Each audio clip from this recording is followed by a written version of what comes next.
Hello people, welcome back into this channel, and today I want to share the tutorial how to add favorites on documents on Google Drive by iOS or iPhone.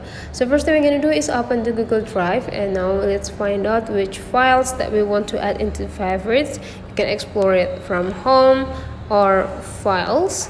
Now you can just take a look which files that you feel that is really important and you need to find it fast. For example, my CV. So if you think the document is already found, just need to click these three small dots, and after that take a look on these sections. There will be an options to add to start. You just need to click this button, and now the CV and portfolio already saved into the start. It will be signed by the start sign here.